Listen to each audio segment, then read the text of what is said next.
Okay. So now, let's see. Um, I brought a seed. That's the seed of a factory, but it's a new seed. You haven't seen it in your life. And I'm going to plant the seed here, okay, in this sand. And I will actually add some water. So, what if you become patient enough, and when tomorrow morning you wake up, you will see actually the seed grows up and become a factory.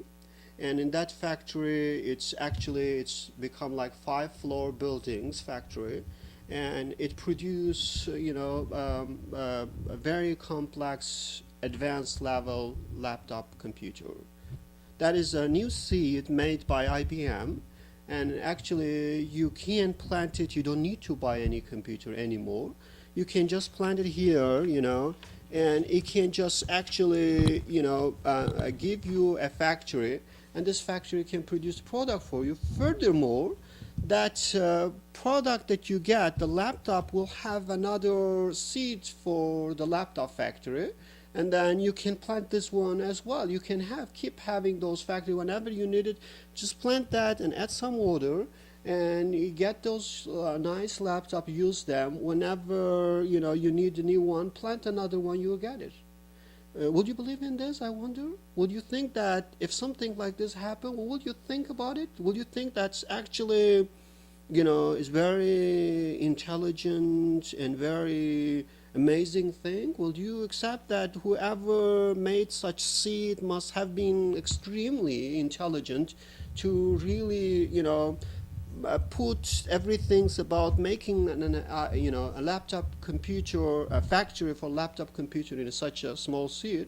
Or would you think that's no, it's not really that amazing? It could happen because really intelligent being can do that. My clear question to you is this: first of all, would you believe that something like this can happen? Would you believe that tomorrow morning when you wake up you can see the factory and produce something like this? Second, if you actually see it really happen, would you think that it's just magic or it's real? And if you think it's real, what would you think about the seed itself? Would you think that it must have been the work of an intelligent being, or would you think that it's actually just happened randomly, or just happened because of those natural forces and wind and those basic elements? So that's I want you to really answer and see what you will say. Well, it doesn't happen randomly because of these properties that the basic particles in the universe have. If they did not have these properties, then all combinations would be random. But the properties are what give it a patternicity, give it a regularity.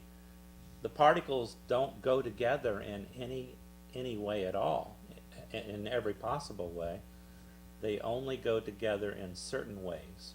So there's no randomness about it.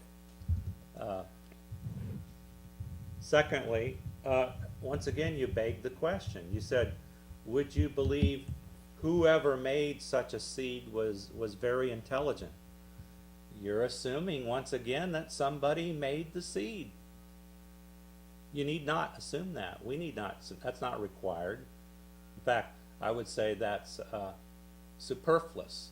That's unnecessary baggage. Back in the days of Napoleon, there was a scientist named Laplace, I believe his name was, and he wrote a book about physics and cosmology, what was known at that point in time. This was probably in the 1800s, I would guess. And he handed his book to Napoleon, who read through it, apparently. And Napoleon said to Laplace, I noticed that you don't mention God in your book. And the scientist responded, Sir, I have no need of that hypothesis. In other words, It was unnecessary to account for the workings of nature. All that Laplace needed is to describe the way nature works. What exists in nature? How do the things of nature interact? How did they come together? There was no need for any extra baggage like superintelligence behind the scenes, pulling the strings. And the same thing is true today. I would say to you, I have no need of your hypothesis. It's not necessary to explain the data that we have, and my model is simpler than yours. So you ought to come over to my side and accept my model. Okay, basically what you're saying that, I mean, I don't know why you're not really, just directly answering the question that I asked you, or just taking the topic to the other sides. My point is that I try to explain and through the example to make it more concrete, than to really know what we're talking about. Is, just going and making general argument, I don't really like that. So just we need to be more specific to really break it down and to really understand what we mean in our argument. That's why I try to avoid the general argument. So the point that I try to make it that basically, if I bring such seed like this to you, and the seed actually turn to a laptop factory tomorrow and produce laptop, the question I ask you that will you think that will be reasonable to think that the seed was or might have been or was the work of an intelligent being? My point is like, what I will think when I look at something like this, I think first of all I think you will be shocked if you tomorrow morning wait and see that there is IBM factory here and actually producing laptop for you. But after all, you shouldn't be that much shocked, because what you see is a laptop factory is nothing other than the arrangement of the basic elements of the universe. Now, but in order to make this arrangement, you know that you have to actually put them in a certain way and transform them, and first make them certain machine, arrange them in a certain way, and then process the raw material, and ultimately, so it requires you can't just get the sand and turn the factory and turn the laptop.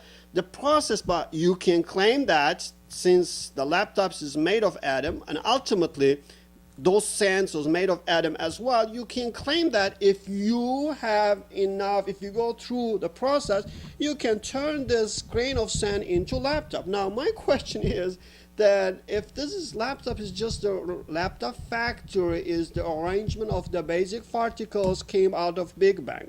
Now when you see something like this, you will say no, there's no way for just the wind coming and pushing the particles and then building the building and then processing them and turning them into machine and arranging them in a way and designing something and ultimately get the laptop. You cannot believe, I assume you don't believe in something like this.